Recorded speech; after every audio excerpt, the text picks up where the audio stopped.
지팡이. 노부부가 걸어간다. 남편의 팔을 꼭 붙들고 오른쪽 다리를 절룩이며 걷는 부인의 뒤를 간들 바람이 따라간다. 조곤조곤 대화를 나누며 걷는 모습이 애잔하면서 다정하다. 물기 마른 노고수가 줄지어 선 아파트 단지 모퉁이에 내려앉은 봄도 걷는다. 부축해주는 할아버지의 걸음이 부축받는 할머니보다 더 느리게 걷는 모습을 보자니 방 안에 줄을 묶어놓고 걸음 연습하던 아버지 생각이 난다. 아버지는 50 중반의 고혈압으로 쓰러졌다. 젊은 날 남의 집 사리로 가게를 꾸리다 겨우 소장농으로 가장의 책임을 다할 무렵이었다. 큰 바위가 초가를 덮쳐 아무것도 할 수 없는 암울한 날의 시작이었다. 신혼 시절부터 병약한 어머니의 지팡이였던 아버지는 어머니의 도움 없이는 한 발도 움직일 수 없는 신세가 되었다. 부러진 지팡이가 된 아버지. 어머니의 극진한 보살핌과 병원 치료를 받고 차츰 다리 근육에 힘이 생겼다. 부축을 받으면 걸을 수 있을 만큼 좋아졌다. 당신 자신을 돌아볼 여유도 없이 살아온 아버지에게 주어진 간절한 휴식이었지만 현실을 받아들이기에 아버지는 너무 젊었다. 처음에는 한사코 지팡이 들기를 거부했지만 잠깐의 외출도 누군가의 도움 없이는 불가능했기에 지팡이는 점차 아버지의 일부가 되었다. 지팡이와 한 몸이 될 무렵 지팡이를 버리고도 활동할 수 있을 만큼 회복하였다. 그러자 다시 농사일을 시작하였고 몇 년 뒤 재차 쓰러져 다시는 일어서지 못했다. 그때부터 어머니는 당신 몸의 2배 이상 되는 아버지의 지팡이가 되었다. 식사 수발부터 대소변 가리는 일까지 가느다란 지팡이 허리가 휘도록 최선을 다했다. 눈물도 받아버린 눈으로 당신 손을 놓고 한쪽에 서 있는 지팡이를 바라보는 아버지의 절망을 이해하기에 나의 인생 경험은 너무 짧았다.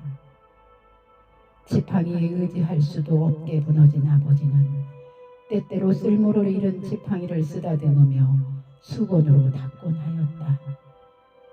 그것마저 아버지의 유로움을 달래주지 못할 때는 지팡이를 들어 방바닥을 세차게 내려치기도 하였다.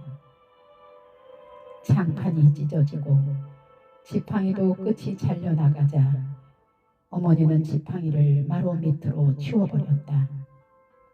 몇 번 신지 않은 장화와 지팡이가 마루 밑에서 마냥 낡아갔다. 그 해도 우리 집 좁은 골목에 봄이 들어서는 날이었을 것이다. 외로움이 극에 달한 아버지의 몸부림이었을까. 누운 자리에서 일어나 앉기도 버거웠던 아버지가 외출을 단행했다. 빈집을 혼자 지키다가 방에서 마루로, 마루에서 토방으로 굴러 떨어진 것이다. 성큼성큼 걸어보고 싶은 마음이 극에 달해 마지막으로 힘을 써본 것이리라. 그렇게 허망하게 아버지가 이승을 떠나면서 함께 하고 싶은 것이 있었다면 그 지팡이가 아니었을까 싶다.